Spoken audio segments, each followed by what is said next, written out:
with the credibility of the EIS when someone can stand up there and we're talking about 50,000 tonnes of rubbish per year, or possibly 100, and already the quarry is supposedly producing 50 tonnes of gravel per year, but seemingly, because of their huge efficiency, they're only going to use 28% more trucks.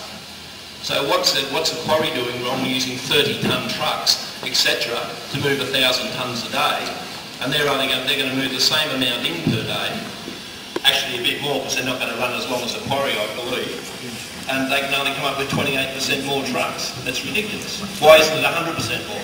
Okay, thank you for that. And also, as a side line of that, one question. The trucks that are currently using, one question. It is part of it.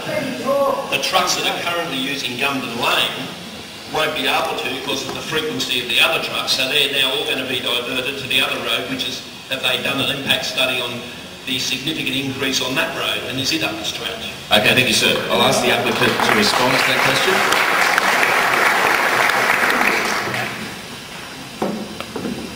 Is that on? Can you hear me? I'm not quite sure of the question, but I'll try and answer it as best as I understand. Number one, there's going to be a disparity in the number of trucks versus tonnages because the density of the material. Okay, you're talking about completely different materials that have a different density, so that's been factored in.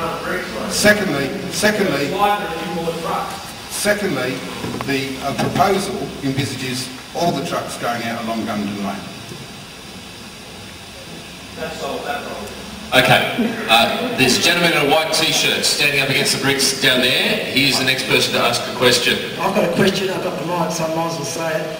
Why was a tip even considered close to human habitation in an area also of high ecological value like Jervis Basin, Georges Basin and surrounding bushland, and an area that one day could become World Heritage listed if we're talking about Jervis Bay? That's my question. Thank you for that.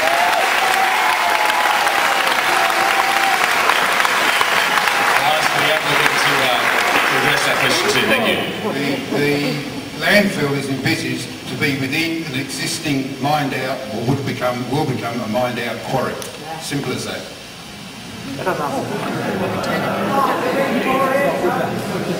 Okay, the gentleman that I promised the last question to. Thank you. Scrutiny of the air impact assessment reveals the data is primarily based on predictions, conservative assumptions, conservative emission rates, conservative estimates, and computer modelling. It does not apply directly to the proposed site. Therefore, it's not an accurate representation of the impact that we can expect. Residents can have to consider the integrity of the study, the deeply flawed, and that their health and the environment will be detrimentally affected. What are the Council's findings to date on this air impact assessment? Mr. Fletcher. Good evening, everyone. Can you hear me? Yeah. Okay, first of all, as indicated by Councillor Dial, we're midway through the process, so to some extent we can't be definitive about our answers. We don't want to preempt the outcome of our assessment. We certainly have concerns about a number of aspects in terms of the environmental impact. We're going through those fairly carefully. As indicated by Steve, we have already asked for additional questions with respect to fauna and flora. We're asking more questions about hydrology, the general impact of a number of issues in terms of noise. Thank you for raising the air pollution issue. We need to look at that closely, and we are also considering engaging expert advice to assist the Council in making the assessment, particularly in these technical areas which are, by their very nature, difficult to assess if you don't have a high level of expertise in that area. All right, I appreciate you don't have an answer for that question. So Thank you, Mr. Fletcher. Can I ask you, sir, to hand the mic back, because we need to move through with one question each per person. It would be really helpful after people are done. Thank you, sir. Thank you. Firstly, I'd like to say thanks to the Council and the proponents for turning up and giving us the opportunity of this briefing. and then I'll get on to my questions. The community is obviously concerned about many aspects of this DA. They include water quality, water flow, leachate management, noise, air quality, traffic, etc. The studies are based on assumptions and conservative estimates. There are no independent assessments of the various components. What certainty can the community have that these studies are accurate enough to provide a sound foundation to make decisions that will protect the community's health and well-being now and for several hundred years into the future?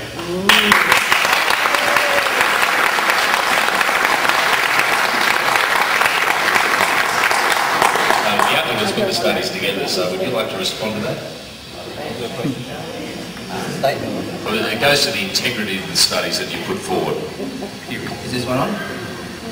From our point of view, we've engaged suitably qualified consultants who specialise in that field. They've undertaken their assessments in accordance with the guidelines put out by the state government, and we believe that they've been done appropriately, and then it's up to council to make their determination on the information provided. Proponent to do the assessment on their behalf, and they've done it as an credible, qualified consultant.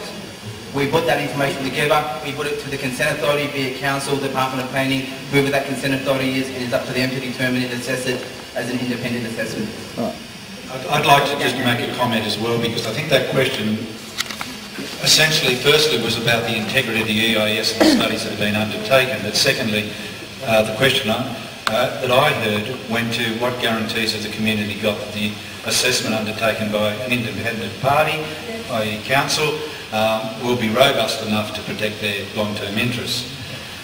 In terms of assessing this application, and I might, by way of explanation, explain the difference between this application and other applications dealt with by council.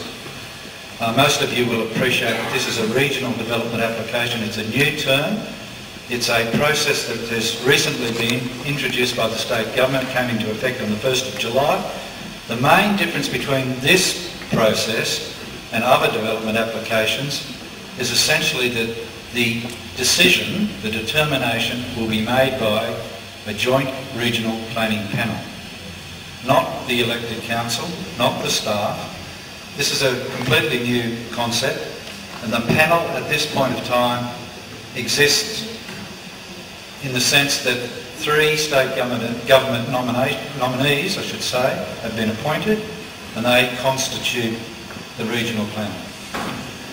So, in terms of answering your question, no, there's no local representation on that panel at this point in time. That's another question. If someone wants to ask that, I'm happy to answer that. I'm trying to answer this question. Okay, in terms of guarantees, at the end of the day, the guarantee is in the process. The staff are required to independently assess this application, and where we struggle for expertise, and let's face it, parts of this application are highly technical, we rely on advice from specialised government departments. DECC has already been mentioned. We refer it to a number of government departments. We rely on in-house expertise, and in certain situations, which I've already alluded to, we engage our own independent experts to assist us in making an assessment. Okay. I found it really interesting to note that the impact study stated that the areas were already cleared, considering in 2007 the Tomerong Quarry was fined and charged in the narrow local court for illegally clearing the federally protected plant species, the Melaleuca. My question is, how are these policed in the future to prevent a federally protected species from being illegally cleared? And secondly, how do you regenerate an endangered species?